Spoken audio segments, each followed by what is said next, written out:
Our issues, our voices, our views. This is Politics in Black.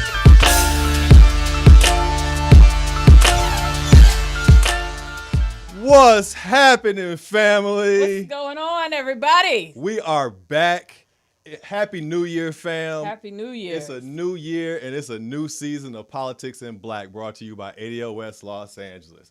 Number one, I hope everybody is staying healthy, staying safe over the new year. If this is your first time with us here, once again, I'm only one half of your hosting team. My name is Chad Brown. Sitting across from me, fresh for 2021, is Friday Jones. Friday, say what's up. Hey. Look, this is a serious show. We're doing serious work today. We have some very hard hitters, power hitters from the civil rights movement here to make sure that we are standing strong in our advocacy. That's right. We've got people climbing the Capitol walls. This is not the time to fall back or lose focus. So let's go. I gotta tell you what it felt like Friday. It felt like we went on hiatus and all hell broke loose, right? Like, because we finally, after much ado, we got a new administration, right? So the Biden-Harris administration gets inaugurated next week. As you said, we saw, white domestic terrorists, I would say, storm the Capitol in D.C. and other state houses across the country in what was open sedition and, treason, if you ask some people. And then we also saw the state of Georgia go blue for the first time since 1992, right? So yeah. a lot has happened. So a lot has happened. We're only 16 days into the new year, right? So It's going to be a wild one. But today, like you said, Friday, we wanted to come back on MLK weekend. And we know MLK is going to get celebrated a lot this weekend over the next couple of days, right? As he should. And as he should, absolutely. And what we wanted to do here, since, we like to focus on the people in the grassroots, we want to not only talk about MLK, but we want to talk about the people that MLK was advocating for and ultimately who he gave his life for, right? Absolutely. The ADOS people that MLK gave his life for. And then we wanted to bring, like you heard Friday say, some civil rights leaders in here, some aficionados from the 60s that can talk to us about the people at the grassroots that took MLK's message and turned it into a movement. So, like you said, we got a great show Friday. We have a fantastic Bring the first lineup. guest in because I can't wait to talk to her. Listen, everyone, Dr. Antoinette Harrell, she's a beloved as far as I'm concerned. She is an author, historian, and genealogist who has done extensive research and exposed instances of peonage in the U.S. South in the 20th century. She has documented that African-descended people were living as slaves on plantations over 100 years after the Emancipation Proclamation. That's a century, y'all. And that means that slavery was not in the so far gone, and we cannot just get over it. We're gonna talk to her about family, that. Let's welcome Dr. Antoinette Harrell. Welcome to Politics in Black, Dr. Harrell. Thank you all for having me. It's my honor and pleasure. Well, it is absolutely our honor. I discovered you just watching, some Black-centric shows on YouTube, and I saw you on Vice. And as correct me if I'm wrong, but you're known as the slavery detective of the South. Is that the correct nickname? Yes, that's what the title is. They have given me this Vice. Absolutely, you're doing good work, so people gave you a good title. So I hear you. So I wanted to jump right in with you. As you heard Friday say, in the intro, you're a genealogist. So I was hoping for the people that aren't familiar with genealogy, if you could just tell us what's the meaning of genealogy. What is it? It's the study of your own family history. The most important history is your family history. Yes. And it is the least studied history out of all history is the family history. Absolutely. And so it sounds like what you're talking about is lineage, if I'm right. That's right. Okay. And so why? Go ahead. And everything else that goes with it. Absolutely. So I heard you say it's important. Why in your estimation is lineage important? Because you stand on the shoulders of some very strong people who survived so much in this country. Yes. Transatlantic slave trade. We cannot forget those who came before us. To forget our ancestors is a dishonor to them and ourselves and the future generations that is yet to come. Absolutely. And oftentimes we do that. We forget those that came before us. We forget the struggles. We know everybody else's history, and meaning that if it was some celebrity, we know the children's name, the grandparents, the mother, and we couldn't even tell you 2 generations removed what is our grandparents' name. That's right. That's right. And so when folks are looking into their lineage and trying to trace back their ancestry and learn more about their families, what are some places that they can go? Where should they start? I would say start with the oldest living person in your family. Those that, aunts, uncles, grandparents, mom, dad, anyone that you can that you have access to. Ask those questions, uh, tell them to give you as much information as they possibly could, because when that person is deceased, it's too late. That library went to the cemetery. So we need to take advantage of those that is still living among us right now and talk to those family members, talk to the elders in the family. Yeah, yeah. Talk to your grandmother, fam. Like talk to your grandmother. Yes. If you're blessed enough to have a great grandmother still That's here, a great right. grandfather, like talk to them and record what you're hearing. Right, write it down. Write down the Exactly. names. Write down the dates and marriages and the births and the deaths. Exactly. So I love that. I love that. So, the Smithsonian has some really nice records in terms of African American genealogy and history. Are there more public records like that's kind of like the body of work in the Smithsonian where people can go once they've made the connection with their the senior members of their family to start digging in and finding, I don't know, archives, newsletters. I Yes, know. it is. It is. I would say to one, if they want to utilize the free familysearch.org, which is free. Hmm.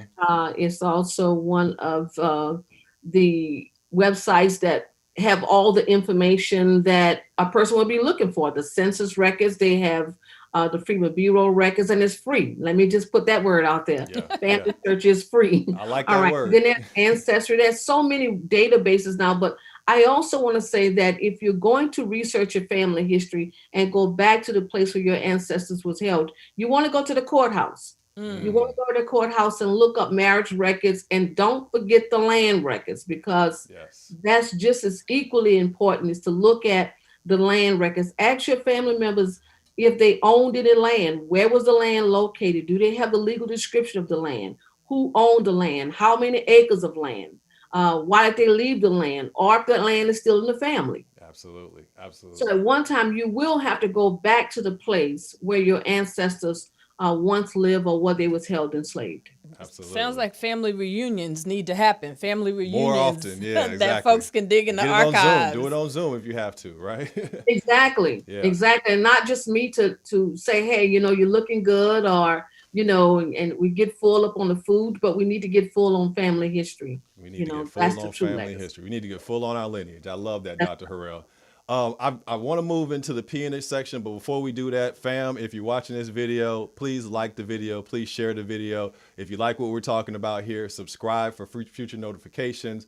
And as always, you can help support and bring more of this type of content to your YouTube channels by hitting us on either the Super Chat or on Cash App at $80OSLA. So continuing on, Dr. Harrell, I want to talk about 100 years after slavery ended in 1865. You're still finding records of Black folks that were enslaved throughout the South. So can you describe, I heard you use the word peonage, and that's a word we're very familiar with. So can you first define peonage and then talk to us about some of your findings? Yes, when someone was held against their will to work off a debt on a lot of these plantations or farms, like anyone else, I thought that many of our ancestors was freed in 1863, 65. No, that's not true. That's not so. Hundreds of thousands of African American people was held on plantations against their will. Some people call it worse than slavery because it was supposed to be abolished. But the worst thing I have found, and it just brings back to mind this woman named Mary Ellen, who was begging for her mother to come and get her off this plantation. There was a lot of people that was killed on these plantations. One plantation come to mind is in Jasper County, Georgia, where these people was held against their will. And let me say this, I have been in my lifetime on 5 plantations. In the documentary Vice, you can see that I'm talking to a man named Donald, who was on this plantation for 5 generations and never left. So So there are people still on plantations. I mean, when that happens, is there any legal ramification? Have you seen any legal ramification based on the work that you've done to sort of? I mean, I don't even know what you do to that. There's wages, but that's a person who ultimately Fine doesn't line. have their life. So It's a has very fine line. Let's use Donald, for example. Donald may be given just enough money to keep him working there, Mm-hmm. or he may be allowed to stay on the place in a house and not be charged rent to stay there. So to Donald, that would be something major Mm-hmm. because he have nowhere to go. Mm-hmm. Like most people, they have nowhere to go. So if they have some little means, it's better than nothing. And that's the way they see that. And I hear people say all the time, well, why don't we just go down there and get them and just take them off the plantation? Do you have things set up for them? right, Yes. right, That's the most important thing. Yeah. You know, I hear people say that. Like people say, when Harriet Tubman said, I could have freed more if they just would have realized that they were slaves, enslaved. Well, that's the same thing was happening with this research. They have nowhere to go. Mm-hmm. And one of the things I think that you really hammered home on that in that documentary was it wasn't just that, you know, folks didn't want to leave, like you said, but they were actually kind of trapped by not only geography, but also the psychology that you talked about of like, this is rent, you know, I can't afford to go anywhere. I don't have anywhere to go. And also I'm surrounded by all this rural land. So if I don't have a car, I can't, it's not walking distance to get out of or off these plantations. Is that right? Exactly. I mean, if you haven't visited a plantation and you see land for miles and miles, if you look to the east, the west, the north, the south, Mm-hmm. you know, when someone owned 10,000 acres of land, Yeah. the plantation or the farm is sitting in the middle of the land. How could they leave? I mean, they have no means. No means to go So, anywhere. if you were to suggest a reparations policy in this particular space, understanding that there are people who are still living under this peonage system, what would you ask of the United States government in terms of programming for these people? Because there has to be a safety net, right? Yeah, I would certainly say for any movement of reparation needs to start with those people that's still in on plantations. You Mm-hmm. know, um, they're the ones who would better be able to answer what it is that they need. I know a place, a home would be the first thing because that's why they're there in the first place. Mm-hmm. Some type of educational trainings for jobs. Now you got to keep in mind, why would they want to educate people who they're trying to keep in these type of conditions? Right. Yep. So, Absolutely. it's a system. It's a systematic system of a new form of slavery. And I see that you have Doug Blackman's books that say That's slavery right. by another name, Absolutely. and Absolutely. it has many names. Yes. Yes. And it's a very fine line to define what is slavery and what is not. Mm-hmm. Mm-hmm. Just it is evolved and been renamed over time, but still the same institution with the same oppressive impact upon our community specifically. And the psychological conditions of the people there is, if you offer someone 1 year of free rent, a place to stay, they will return back after that year's up if they last the entire year. Wow. In the genealogist space, I would imagine, are there any Black genealogist organizations? Because one of the things that we encourage from ADOS and ADOS Los Angeles pre-COVID actually did genealogy trips to the Church of Latter-day Saints because there's a significant church here that has a lot of access to the records. But are there any Black genealogist organizations that you can recommend to our audience so that people, you know, we have our own Natalie Hatcher who does genealogy. We have Pernay, the poet. She does genealogy. But, we want to develop and cultivate this as part of our work as ADOS people. Is there anything you can Yeah, recommend? there's a lot of African American genealogy organizations out there, but I know a lot of independent genealogists that work with different organizations. But there's many, and I would advise anyone that is searching within the state that they're looking, Google that county or that parish and just Google African American genealogists, organizations or associations, and see if they have one for that particular parish or that county. And that would help you a great deal, because a lot of times those genealogists and those organizations are very familiar with a lot of records and other connections in that area of research and in those areas. Okay. One of the things we talk about, Dr. Harrell, obviously we are reparations advocates.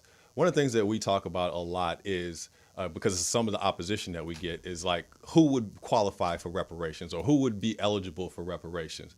And it sounds like that you agree with us that it's really a lineage standard. The cost of the institution of slavery and ensuing, institutional Jim Crow, et cetera, lives within a certain lineage and family structure. Would that be your assessment as well? Yes, it is, because I am looking at the insurance policies. I'm looking at records that some of the steamboat captains kept on the cotton that they was transplanting, some of the business transactions of the slaveholders and the plantations. And we have to follow the money path. Yes. And there are records where our ancestors was listed by name and sometimes how many bales of cotton they picked. Yeah. So that's why genealogy is so important. I was part of the reparation case in 2003. And I remember going into the court and one of the judges asked the question, how are you all making the connections to understand the foundation to build the case for reparations? And the attorney said, we have a genealogist on board. And so the judge said, that explains it. Absolutely. That's powerful. That's powerful right there. And the other reparations opposition that we hear a lot, and I think I know your answer to this, but I'm gonna ask it anyway, is slavery was a long time ago. Like, get over it. Why are we still talking about slavery? So from your work, you've discovered that isn't the case. And I've heard you say even up until the 1960s, I believe, you have discovered cases of peonage. Is that right? Exactly. Okay. Exactly. There's many. It brings to mind this family of 5 people that was sold for $20. Wow. In what year were they sold? 1927. Wow. It was a family of 5 people was sold for $20. And I am only 3 generations removed from slavery. My mother's grandfather was born a slave in 1859.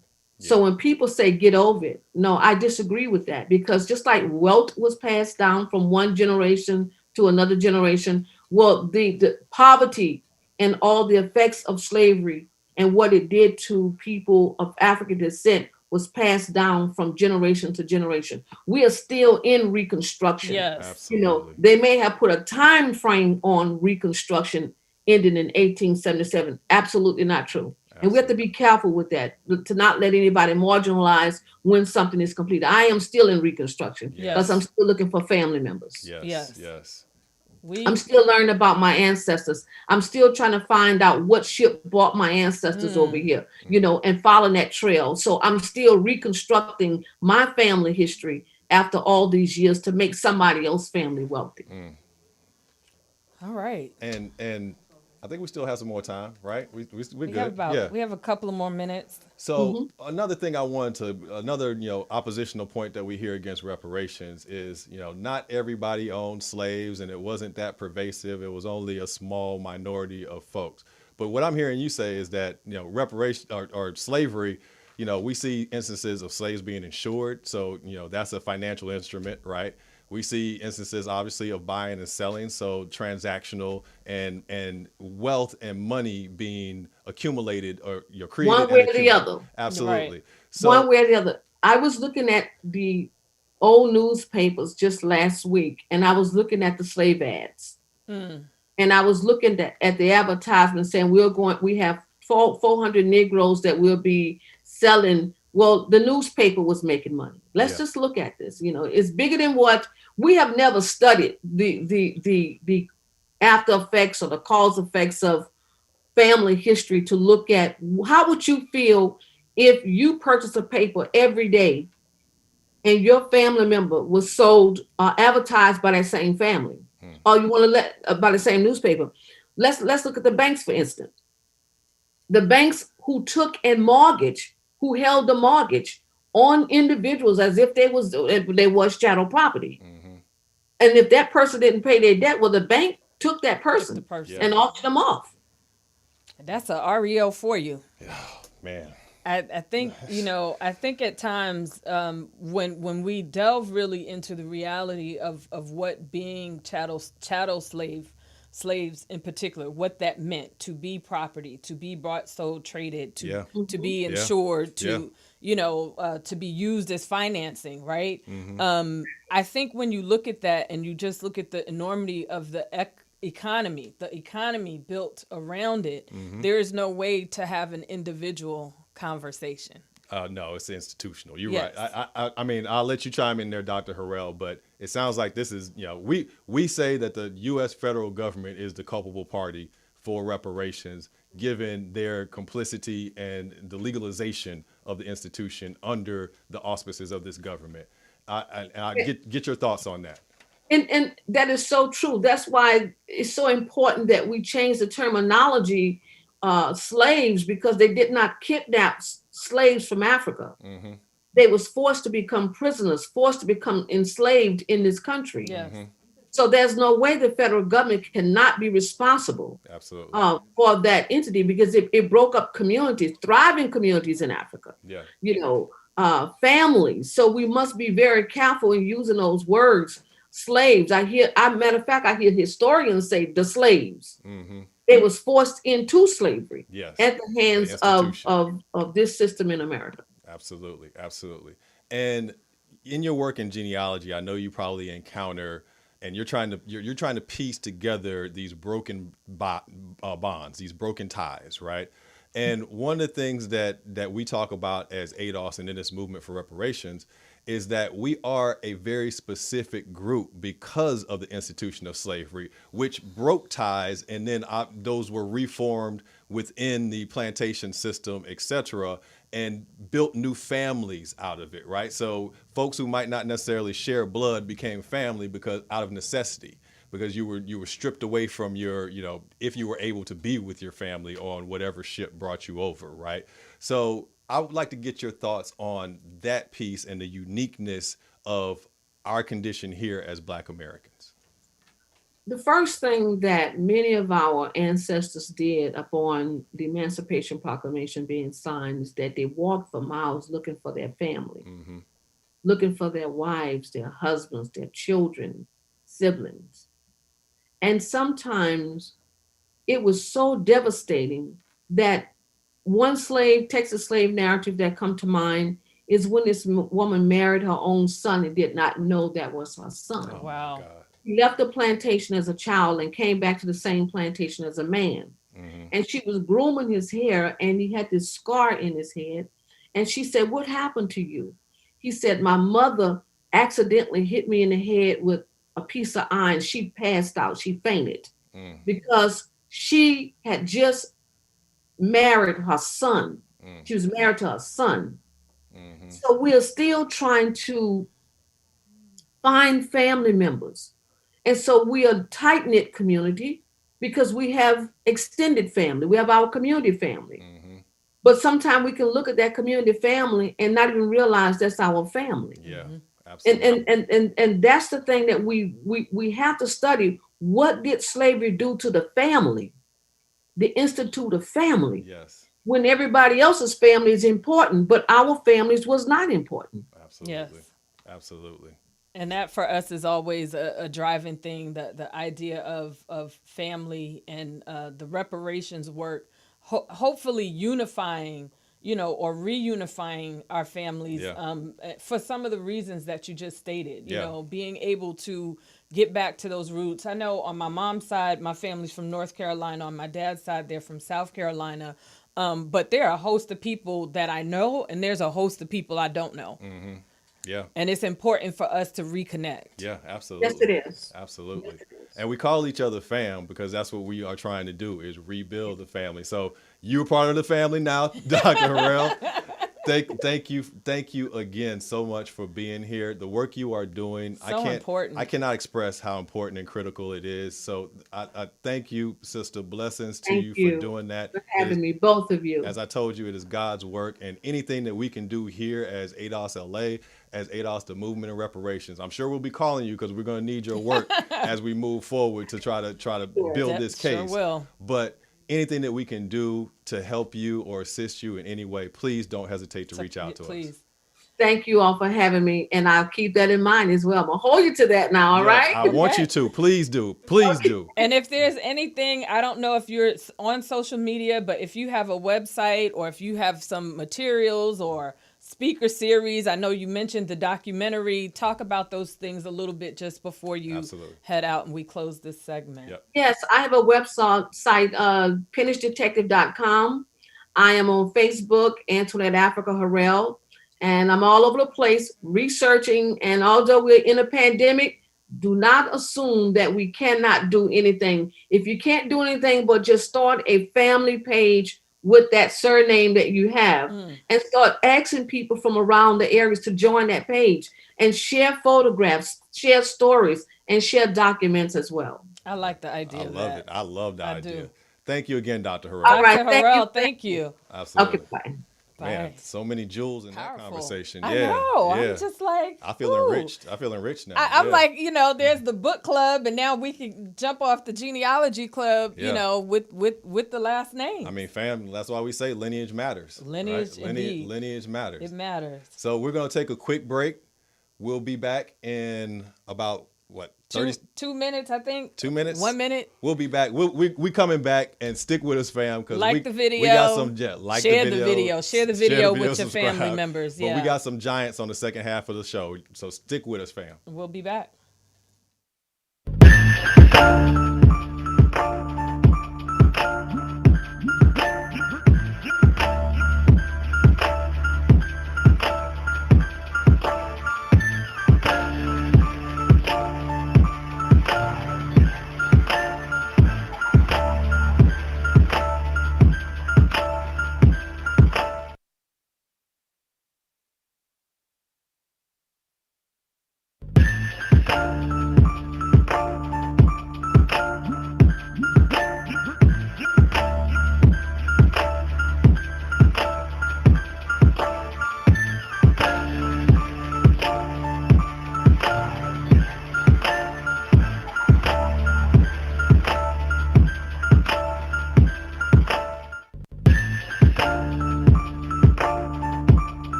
All right, fam, we're back. We are back for the second half of Politics in Black. Once again, please like the video, share the video, subscribe to the channel if you like the content here. And if you feel so inclined, you can donate to us on Cash App at $ADOSLA or via the YouTube Super Chat. So I've been excited about this conversation all week ever since I found that we were going to have these two gentlemen on. We've got two titans of the civil rights movement from the 60s in studio, not in studio, but with us today on the show. I'm going to bring them in, starting with David J. Dennis Sr. He is a civil rights activist, active in the movement since the 60s. He grew up in the segregated area of Omega, Louisiana, and worked as a co-director of the Council of Federated Organizations, COFO, as director of Mississippi's Congress of Racial Equity, CORE, and as one of the organizers of the Mississippi Freedom Summer of 1964. David Dennis worked closely with both Robert Bob Moses and Medgar Evers, as well as the members of SNICK, the Student Nonviolent Coordinating Committee. Dennis's first involvement with the civil rights movement was at a Woolworth sit-in organized by CORE, and then he went on to become a freedom rider in 1961. Most recently, Dennis has put his activism towards a new project called the Algebra Project, which is a nonprofit organization run by Bob Moses that aims to improve the mathematics education for minority children. Please welcome to the podcast, Mr. David J. Dennis Sr. Big guns. Welcome, sir. All right, it's good to be here. Good to Thank see you, you. Mr. Dennis. And also on this panel, we have Mr. Cortland Cox, who is also a civil rights activist, a SNICK veteran, I believe one of the founding members, and president of the SNICK Legacy Project. He spent his childhood between the Bronx and Trinidad. After high school, he left the Bronx for Howard University, Hey, Bison. where he started organizing with other students to fight segregation and racism. Some of the students became prominent activists in SNCC, such as Stokely Carmichael, Gene Wheeler, Ed Brown, and Cleveland Sellers. Welcome to the podcast, Mr. Cortland Cox. Yes, sir. Thank you. Welcome. Welcome, gentlemen. It is an honor and a privilege to have you here with us today. Thank you for taking some time out of your day to come talk to us about the work that you both put in on the ground, which is so important and the reason why we're able to be here today. So thank you up front. I wanted to start with a little history behind the Student Nonviolent Coordinating Commission or Committee. So if you would, Mr. Cox, because I know you are the curator of the digital records, or you're affiliated with that. Could you take us back to the origins of SNCC? How did SNCC become an organization, and what was the impetus behind SNCC?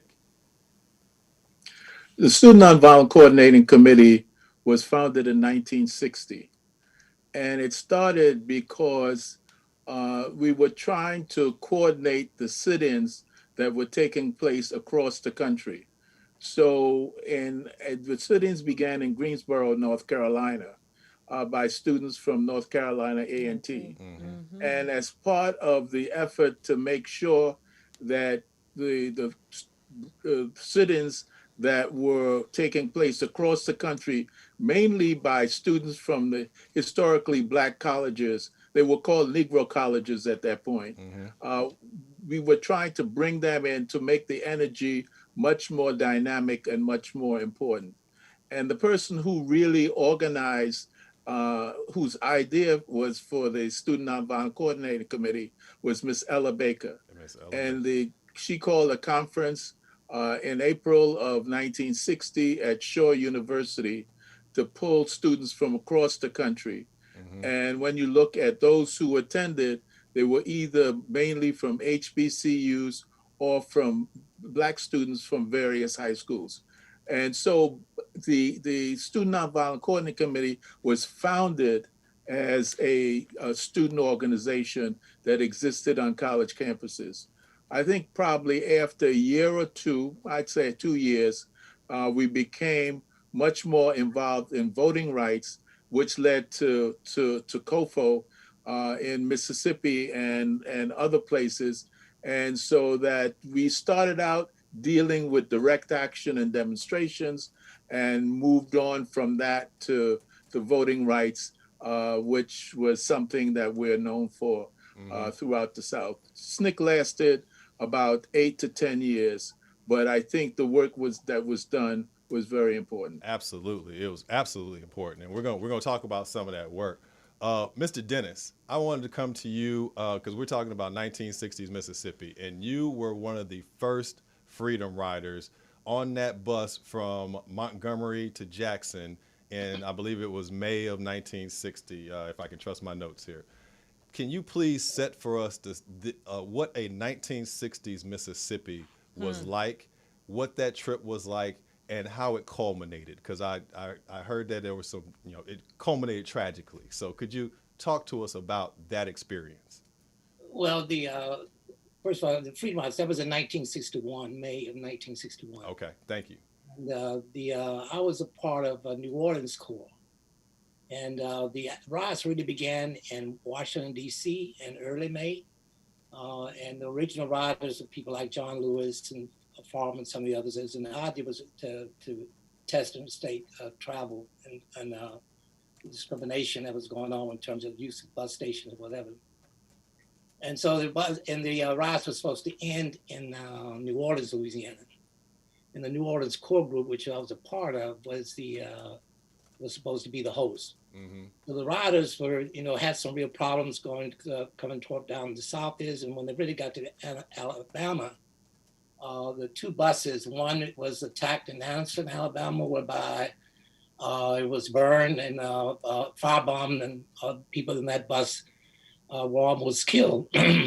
In fact, there's three of the people, two of the people on that bus and one on the second bus, which was in Birmingham, being eventually died as a result of their injuries. Most people do not talk about that. Mm-hmm. And so what happened there is that in terms of continuation of the riots, there was an issue there. The people on the buses, especially out of the Anniston, Alabama, were very seriously injured. They could not get medical care. Mm. And so the idea was trying to get them out of there to New Orleans, Louisiana, whereby you had the core chapter. New Orleans, you had a black hospital, Fenton Goodrich Hospital, that was associated with Dillard University, which is the HBCU there. And it got the riders on the bus there to New Orleans and to be able to get them medical care. Now, in the meantime is that there was the riots the question was whether the riots should continue. Mm-hmm. And there was a debate going on between the young people led by Diane Nash out of Nashville, Tennessee, and Oretha Castle from the New Orleans core group there.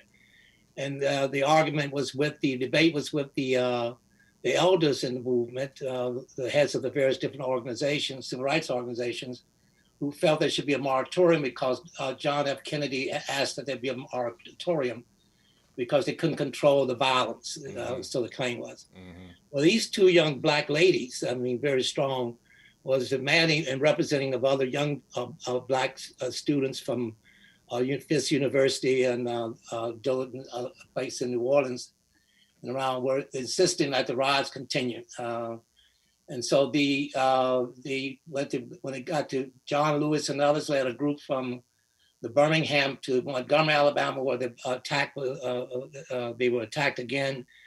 And so then the idea was to continue the riots. So we converged. There was a group that left out of New Orleans.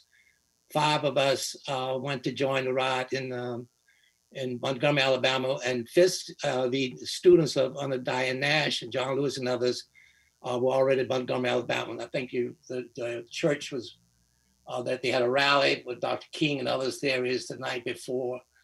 And they were trapped in the churches, and Kennedy had to send in the National Guard and call martial law. Mm-hmm. So we all arrived, sort of converged on Montgomery again on that, I've forgotten the date, I think it was the 20th, the 21st, 20th it was, of May. And when we got there from New Orleans, it was the other martial law, that was just mob action.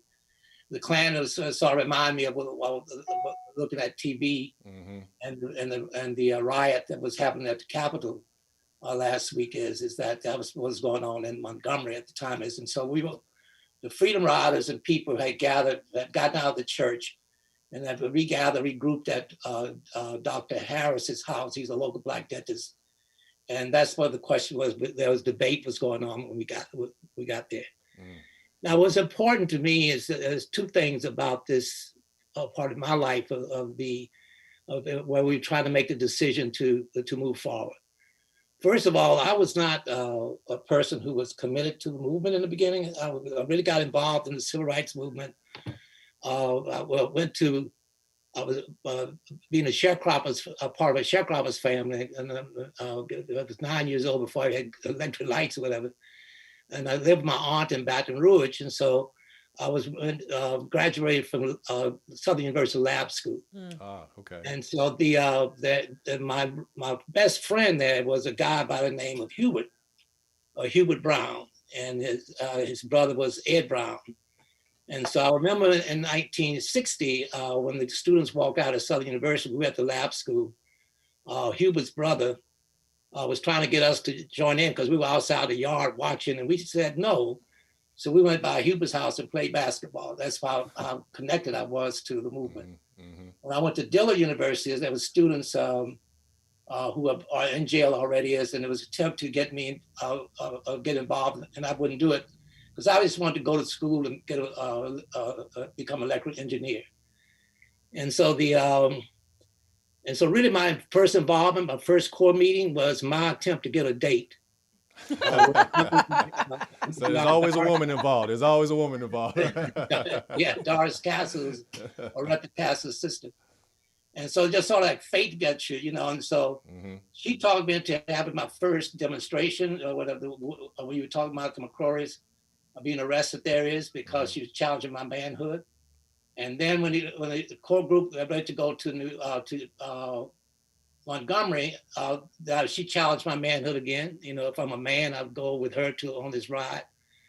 And so I did, but I did not get it till I was there in Dr. Harris's house. And so we had this debate. I was torn in myself as an individual, whether or not I want to do this what's my place? Why am I here was a big question I had.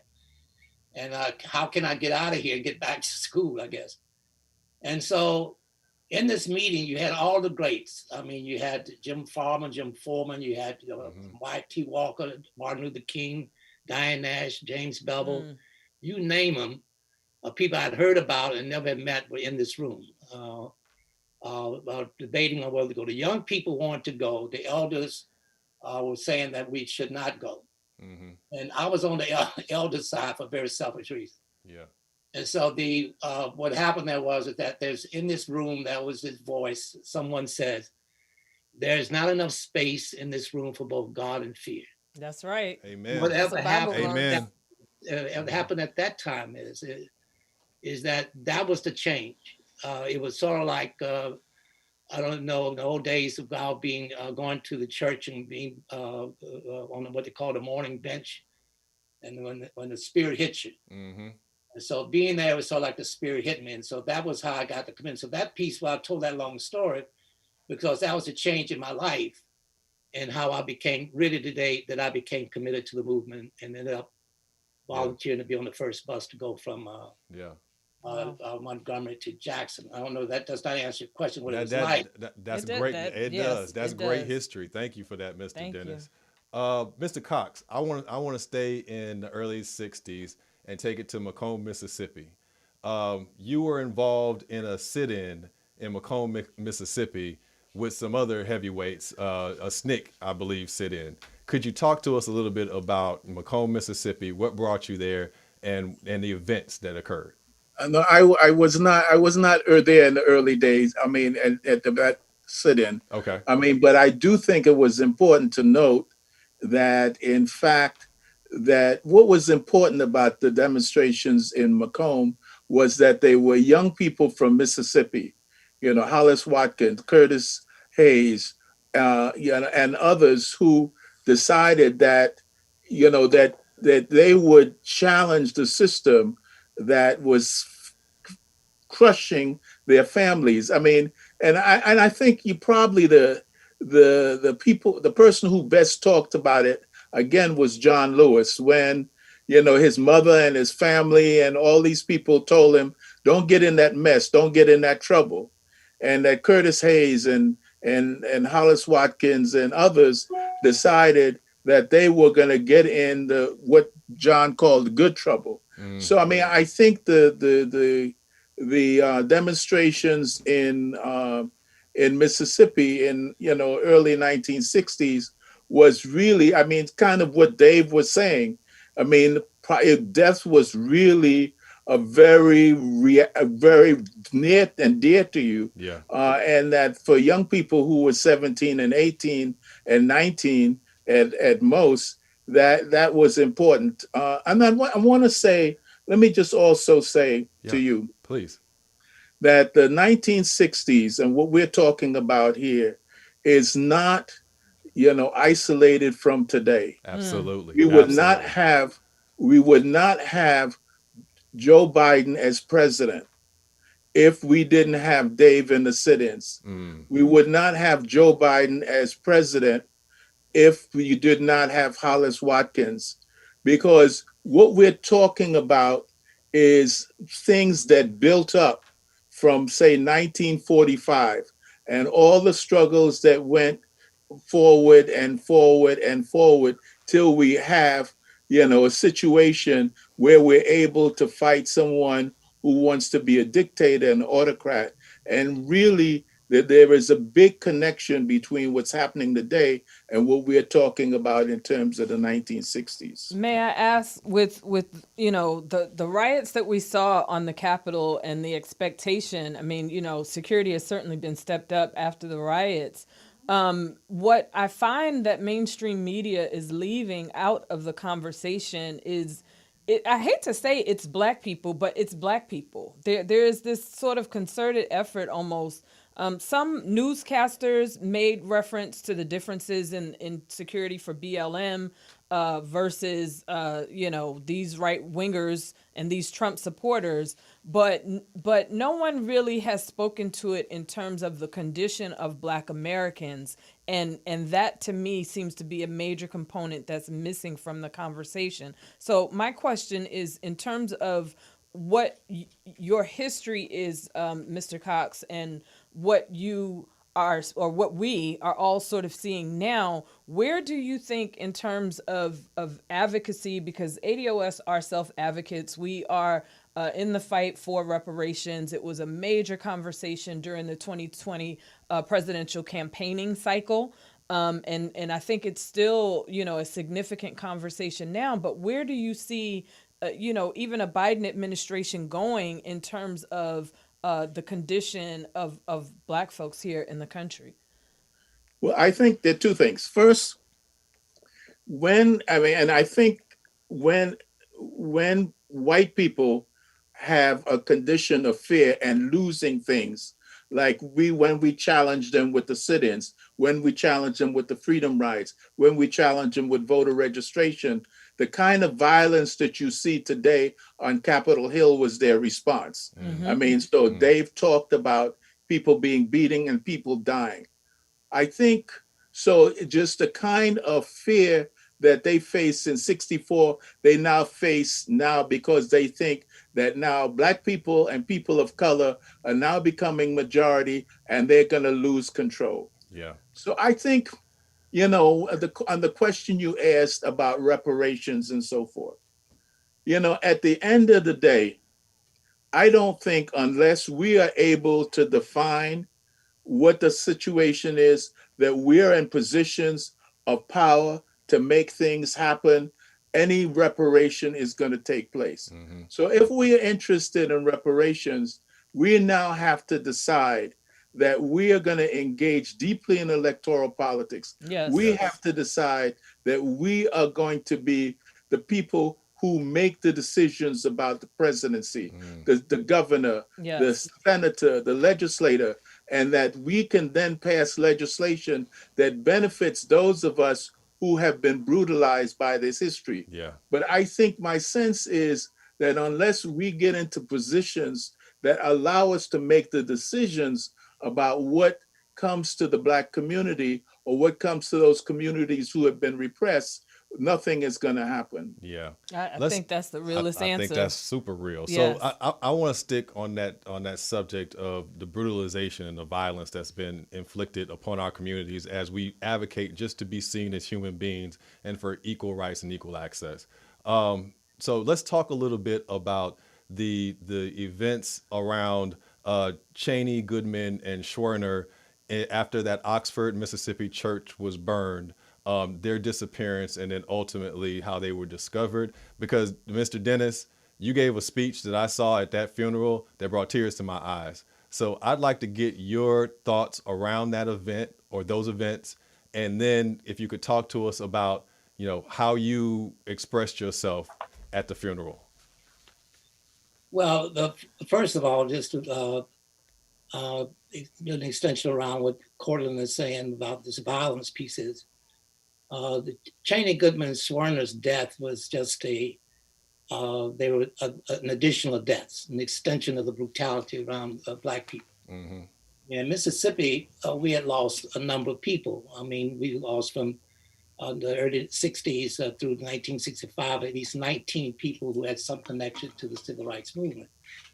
Cheney Goodman Swerner, the Freedom Summer was actually decided on the death of a Black man by the name of Lewis Allen. I mean, in February of 1964, he was getting ready to go and testify for the about the murder of what's his name? I can't think right now, but at any rate, is that, and then he was murdered. So we've been confronted with the murders of Black people on a consistent basis, and so this was led. So what happened with me, and my involvement with this is I was with Medgar Evers about an hour before he was killed. You know, he and I were at a rally. Mm-hmm. Dory Latner was SNICK, also, she was staying at my house at the time and so we talked briefly, and Medgar and I were good friends at the time. And so he was, it was the same night that Kennedy was supposed to introduce the Civil Rights Act. And then Medgar made the statement, "Why don't you come look at it? You want to come and look at it at my house?" And I said, "Man, somebody get killed right around with you. I'm not going with you." So I left and went home. An hour later, I got a call that he had been killed. Jesus. And so the same things with Cheney Goodman Swerner. I was with them the night before they were killed. Mm. So the whole thing of being around people and you know and the murders that happened all through being from northern Louisiana, the shooting and killing of Black people was a consistent event until the Deacons for Defense was organized there. Mm-hmm. So really and truly is this whole violence thing is, and what you're seeing now is with the, is to me, it reminds me of the Klan. If you recall, thousands of white people used to come and gather just to watch a Black man get to be for a lynching. Facts. There's a big part in the picnic. Yep. So this whole thing is not anything new for Black people in terms of the kind of violence of it. The difference was that the reason why, one of the things, turning points for us, that helped us to make a decision on whether or not we were going to do Freedom Summer, had to do the fact is that we realized that Black people were dying on a consistent basis in Mississippi, and nothing was being done about it. Mm-hmm. So we felt very strongly about the fact, some of us did, that on the way we're going to get some attention from this country about this is that if we really get involved in the movement, what we call the children of the Constitution. Mm-hmm. That's the white kids whose parents are up north is, and who's connected to the government decision making. And so that is what happened. Okay. It's quite clear with us is that in terms of Cheney Goodman Swerner, if Mickey Swerner and Andrew Goodman were not in that group, it just would have been swept under the rug. Nobody would have heard about it. Exactly right. It wouldn't have been sort of buried as the other people that you don't hear about. When they were looking for the bodies, they were finding Black bodies in Mississippi. Mm. The reaction to that was that they found X body, they found two bodies, you found this over here, and the question was, well, were they part of civil rights, business civil rights workers? Yeah. Let's see. And so they come back. No, they were not part of civil rights workers. Well, the country was saying, okay, they might still be alive. Mm-hmm. Black people were dying. Yeah. They finding Black bodies. All right. So there's something that was being accepted in America, and pieces. So that's a very crucial piece to understand is that what's going on now is nothing new. I mean, what's happening is that with the technology, is that to see a white police officer and with his head knee on somebody's a Black man's neck and watching him die.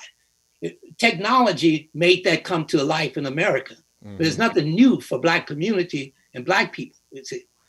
So one of the things that happened is that by accident I had gone up to Atlantic City in 1964. Yeah, we want to talk. We want to talk about the MFDP. We want to talk about that. Yeah, no, that's not what I want to get ready to talk about. Okay. I want to ask a question. It's going to take me a minute. Okay.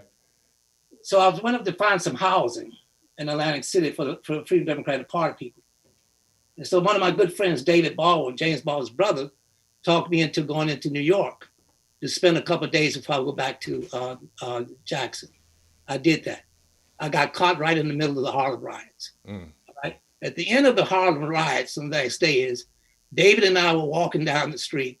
And so a black kid darted across the street. Somebody throws a ball. Cop turns around and blows him away. Boom, shoots him.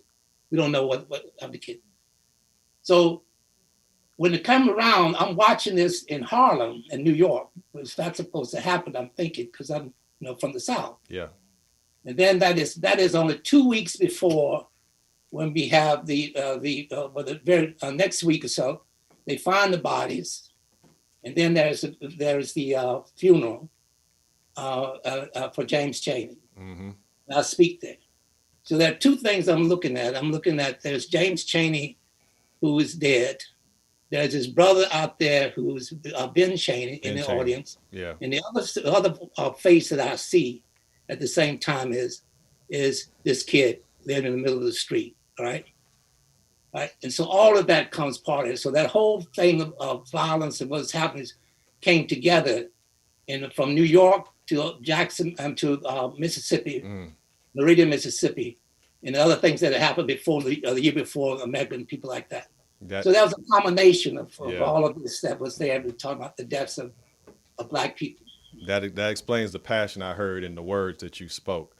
Mr. Cox, I believe we'll be going back in time just a little bit, but to talk about the March in Washington in '63, because you were, I believe, on the steering committee for that march. So you were principal in organizing that march. Could you talk to us about how that organizing project went, how the march came about? And then I think there's also how did you do it in a world with no social media? And bring those people together. And I think there's also a very interesting story you have about John Lewis's speech that the fan would love to hear. Right, the March on Washington was pulled together in about 90 days, so that it was not a long time. Mm-hmm. And one of the things I got involved personally because I knew Bayard Rustin was very close to him. And in addition, the SNICK people were much more engaged in working in the South, in Mississippi and Southwest Georgia and Alabama and so forth. So basically, when I advocated that SNICK become part of the March on Washington, Jim Foreman, the executive secretary, said, "Why don't you represent the organization?" So that's how I got involved. The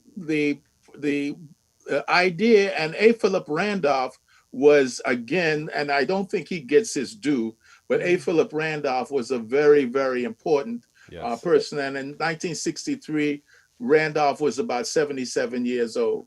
He was the head of the Brotherhood of Sleeping Car Porters.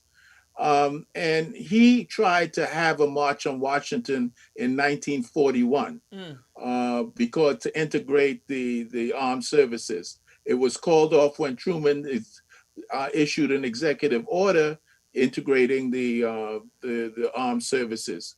So basically what Randolph did, given his stature, was able to call together all the civil rights leadership. He was able to call together the religious community and the various labor and liberal organizations. And Bayard Rustin, who was with Randolph in 1941, when they tried to organize the first March on Washington, was the executive director. So I think, King used to say, he used to repeat, not say, but he used to repeat, there is nothing so powerful as an idea whose time has come. Amen. And so the reason we were able to do all these things without social media is that people were working, as Dave talked about, in Mississippi. People were working in Alabama. People were trying to do something in New York. People were trying to resist across the country the kind of oppression that the white community had put on them. And there was no real voice. There was no real national statement. And so when somebody suggested that we make a national statement on the Mall of the United States, I mean, in Washington, D.C., the center in Washington, D.C., then everybody said, yes, this is a good idea. Mm-hmm. And it's interesting, at maybe about 7 o'clock in the morning on the march, the day of the march, I got up with Bayard Rustin and we walked by the mall, and there was literally no one there. And the reason there was no one there, because the highways were clogged with buses and cars and so forth, trying to get to Washington, D.C. And soon as we, by 7:30, thousands and thousands of people were there. I think the importance of the March in Washington was this. First, it was a peaceful march. Second, it was a march of 250,000 people. Third, the statement that Martin King said, because white people always used to say to black people, and we were called Negroes at the time, they always used to say to black people, what do you want? And Martin King said, statement, I have a dream that's deeply rooted in the American dream. Mm-hmm. So basically, Martin King's speech was able to say to America, I am just like you, and I want all the dreams that you have because I am part of America. That's right. In terms of John's speech, I gave it out the day before the march. Kennedy had his people call Archbishop Boyle. Archbishop Boyle said he was going to leave the march if John didn't change his speech, which was critical of the Kennedy administration, which called for one person, one vote, or really one man, one vote, and also said that we were going to continue our actions in the South. I think at the end of the day that, John's speech, which spoke to one person, one vote, which is something we don't have in this country at this point, was something that was frightening to the South, was frightening to Kennedy because it was frightening to the South, and Kennedy did not like the criticisms. So that's kind of in a 2-minute, 3-minute thing what happened with the march. I just Mr. Cox, just because what I read was that you were actually behind the Lincoln Memorial with a typewriter. Oh, yes. Oh, yeah. We were right behind Lincoln. It was James Foreman, John Lewis, Mildred Foreman, and myself. Now here's the trick. There were no computers, so we were trying to change the speech with a small typewriter, and probably most of your audience don't even know what a typewriter is. I'm old enough. I'm old enough. We both are. With a small typewriter. So there wasn't just, so that was the trick, trying to change that speech, when we didn't have the real equipment to do it. Yeah. Yeah. So we have about 5 more minutes with you gentlemen. I think we could almost have a whole nother hour and still not have enough time, but we are in a reparations space, American descendants of slavery, and Cobra has been in that space, with the great late John Conyers over the course of HR 40's history at Congress, and at times, if I'm being very honest with you all, we have what I call generational differences. However, the fight is the same and the work is important. And so I'm wondering if you have some advice for us, particularly because of sort of like the divergence, between SN, I need to get SNICK. all these letters. Yes, SNICK and SCLC. Thank you. Yes. If you have advice for us in order to continue and to maintain, with our eyes on the prize without necessarily finding war, or even within our own organization, sometimes there are differences of opinion. And I'm wondering if there are advice that you can give to us, because I do sincerely feel like the work that we all do is a continuation of the work that you all did. Yeah. Yeah, I'd just like to say very briefly on this. You need to look at the family structure of Black people before the Civil Rights Act was passed in 1964. We had an extended family structure. I mean, a black man could get up in New York or in California and decide that he was going to go drive south. And he could go and talk to a Mason or a minister, and he could have protection, knew where to go, where to stop, and people be looking for him by the time. And there was no social media. There was no phone pieces. There was a connection that we had is in terms of family is whereby we took care of each other. That's how the whole Underground Railroad was successful. So how that was done is it had to do with closings. That is that children were not, it was not connected just to biological parents. They were children of the community. We in the civil rights movement, we were able to go into places like Mississippi and other places like this. We were accepted into the homes as if because we were extension of the family. And they were hiders, they were feeders. When we brought in 1,000 kids in 1964, and the community just swallowed them up, because they were the children of the community. Yeah. And it protected us. So how that is done is that kind of relationship and stuff like that was taken away from us, after the 1964 Civil Rights Act, because it was an intentional attack on the Black family structure, because at that time is we could just, snap a finger almost, as like Corden was talking about, and we could have hundreds of people into the streets in no time because of that closeness and that extended family piece. Yeah, the grapevine. That had to do with whether or not you're biological. So I think they were looking at that structure. That was our power. Yeah. That's what made us successful at that time, and that's what helped us to survive from the time that we came in this country, was enslaved until now. Oh, thank you for that, Mr. Dennis. Mr. Cox, I've heard you speak about some of the ideological and organizational differences that arose between SNICK and national leadership. Could you talk a little bit about that and how you saw that evolve over time? Well, I think there are two things. I'm going to come to that, but let me address the reparations piece for a second. Yes, please, absolutely. Yes. When we're talking reparations, we're talking trillions of dollars, right? Yes. And one of the things that you see, people didn't even notice at the beginning of the COVID-19 epidemic, there was $3 trillion that the Federal Reserve put in to shore up the capital markets. And it wasn't even discussed. Yep.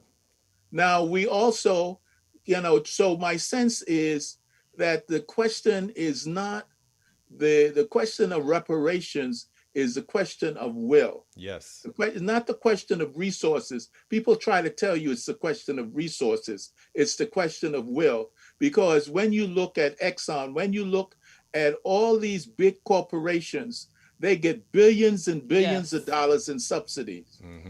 And so they get monies that nobody even considers. So at the end of the day, the question is a question of will. Now, to the question you asked, one of the things that's important about SNICK, we were young people. I was in SNICK between when I was 19 and 26. And as Dave talked about, Dave was maybe in his 30s. But one of the things that we were bold, we were fearless. Yes. And I think Dave talked about that meeting at the House in where the question of whether you would continue the freedom rides. We were prepared to face dangers that the adults were not prepared to face. We were prepared to take tactics, because we have to remember, before the 1960 sit-in movement, 1960 sit-in movement, and I guess the carrying on of the freedom rides, most of the work was done by the NAACP, and most of it was legal work. It wasn't getting in the streets. It wasn't, doing all these things. And all these things were embarrassing the United States, because you have to remember, at that time, African countries were becoming, independent. Well, quote, free. Right. They were, becoming independent nation. under colonial rule. Yes. And so it was embarrassing the United States. So my sense is that a lot of the conflict between the SNICK and people like that and the older organizations were that we were young, we were prepared to go where they weren't prepared to go. But also the last thing that Dave mentioned, we were prepared to live in the communities with people and eat what they ate and lived under conditions that they lived. That's right. And a lot of the other organizations were not prepared to do that. Yeah, as I've heard, I think you describe it, you melded Neither in. was Bernie Sanders, but anyway. Yeah, you melded in with the local people and you lived among them, and they harbored you and protected you. And we from are a lot each of other's what was happening. strengths. That's what Dr. Dennis said too. So Absolutely. thank you for that. I gotta quickly talk about MFDP, the Mississippi Freedom Democratic Party. So in the background, you have LBJ running against Goldwater. Mississippi sends an all-white delegation to Atlantic City for the Democratic National Committee Conference, right? And SNICK organizes, I believe, what was called an integrated delegation, and you traveled from Mississippi to Atlantic City to basically be seated in replacement of that all-white delegation. Could you talk to us a little bit about that experience, that event? Because what I see when I look at that is that you fundamentally made the DNC change their rules. It wasn't all the way to our liking, but you challenged them in a way that made them change and respect you, at least on that level. Well, the elders always felt that there were two pathways to freedom for Black people. And those are elders who were involved in what I call the underground movement. And that was the education, and the other one was the right to vote, first-class citizenship. The education is they were willing to die to be able to learn how to read and write and teach the young how to read and write.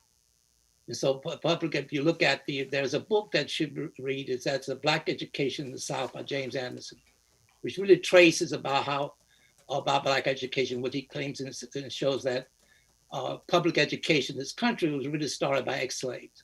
How they did it, that's the big question. And so coming into this whole piece is when you look at the HBCUs, the first one being set up in Claflin, Claflin College in Orangeburg, South Carolina.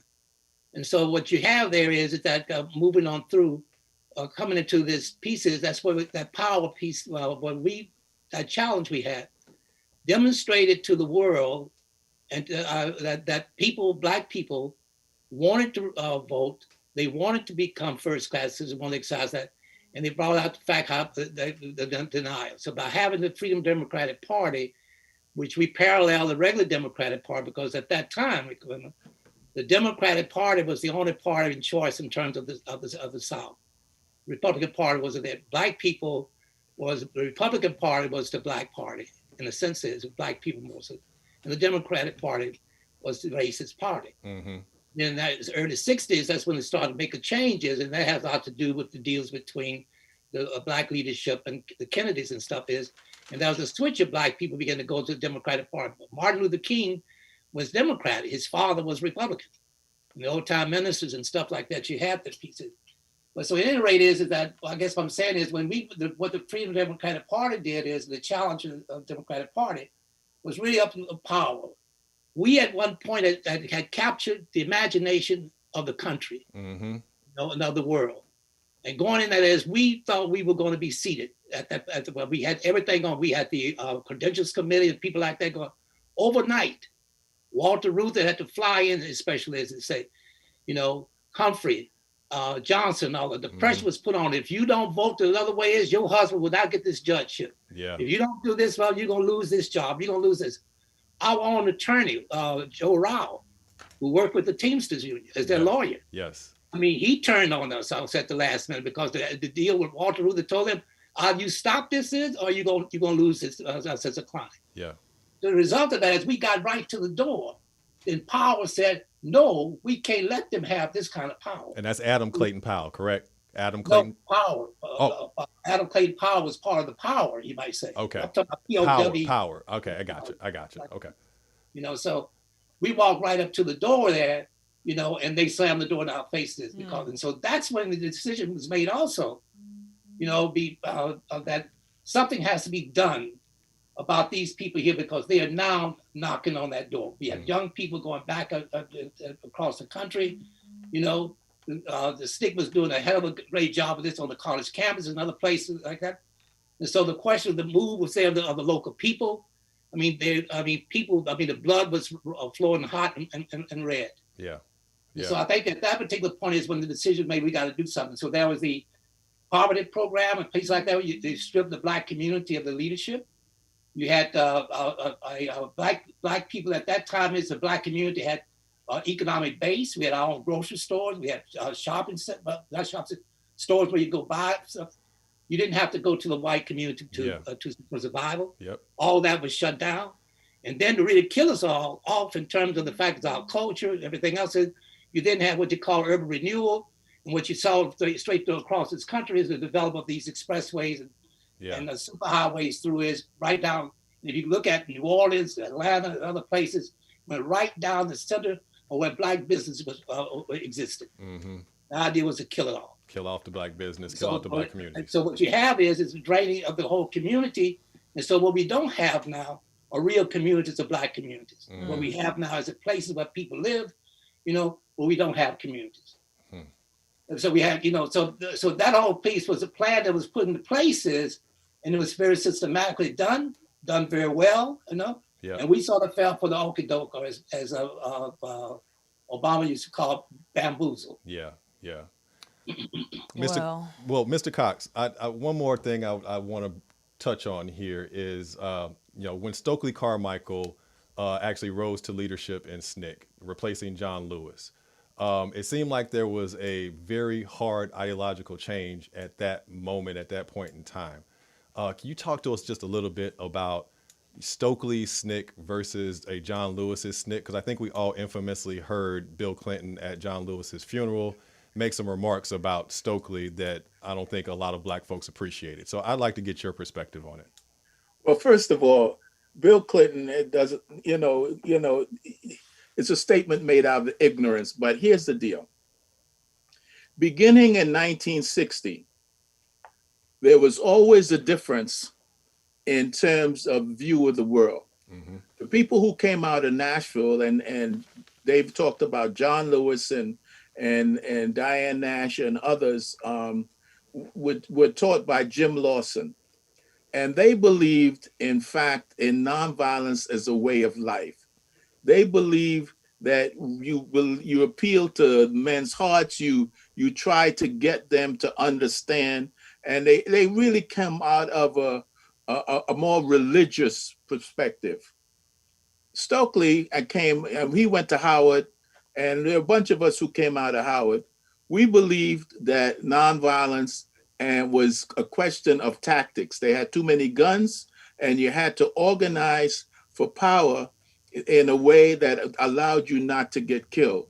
So the question of the two divergent views were there from the beginning, and even in 1960. Mm-hmm. But what brought it to a head was that we talk as the direct action started and waned and so forth, and particularly reached its height, I would say in 63.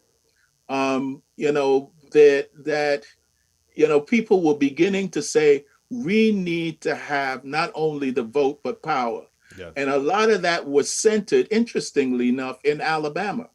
I mean, so you had the beginnings of the Black Power movement in Mississippi, but it was really organized and came to fruition in Alabama. And Stokely was working in Lowndes County, Alabama, where the symbol was the Black Panther, and really became well known with the people out in Oakland. Mm-hmm. So my sense is what really was the discussion was about was Black people were at a different stage.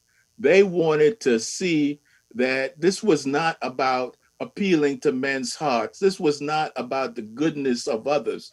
This was about accumulating power. This was about the ability to control one's life. Yep. This was about the ability to control one's image of oneself. The ability to say that being Black was not a curse, that your hair was not, curly and therefore not good. All the things that, they put upon us.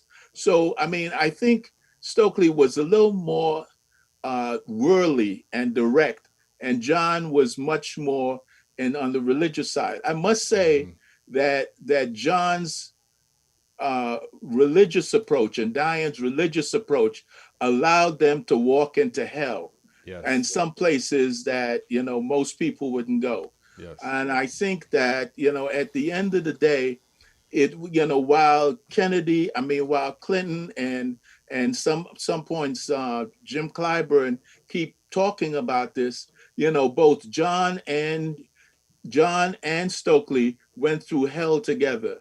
They went through all the fights that were made, and so therefore anybody who was not in the fight, who wants to make something big out of it, they have no business in the conversation. No, that's right. Absolutely.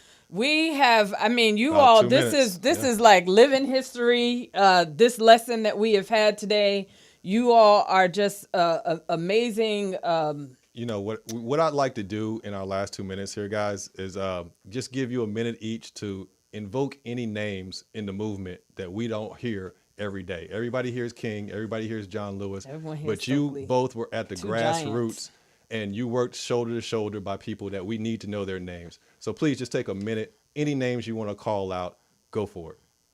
Amazon Moore, Annie Pearl Avery, C.C. Bryant, Steptoe, Miss Palmer, Willie Ricks,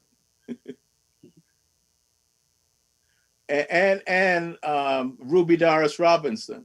Yes. These are people, all both young and old, who made a big difference to us.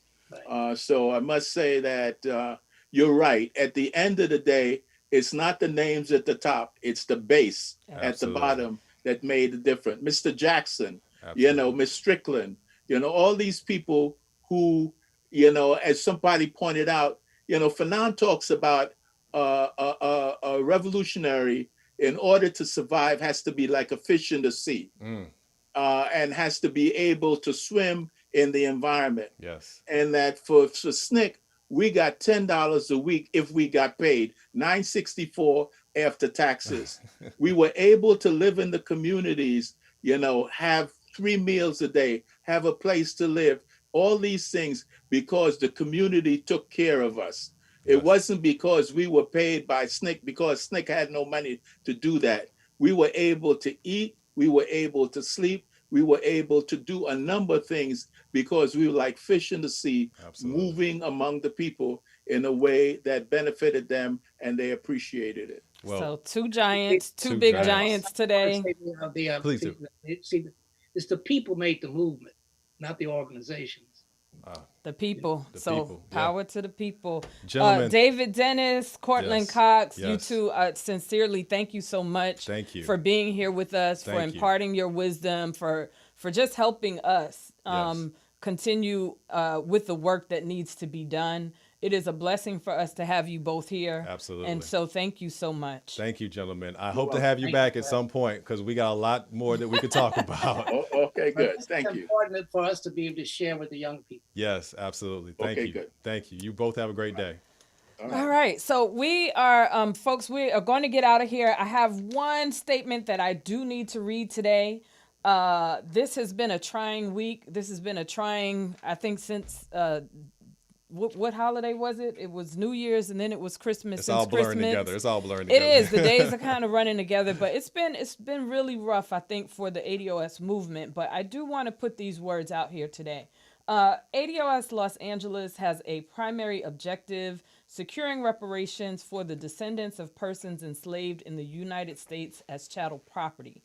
Our secondary objective is to improve the overall condition of Black people locally and nationally with policy. We have contributed time and financial resources to these objectives, and we are committed to them. There are no third parties that have been authorized to speak on behalf of ADOS Los Angeles nor represent us besides our legal counsel.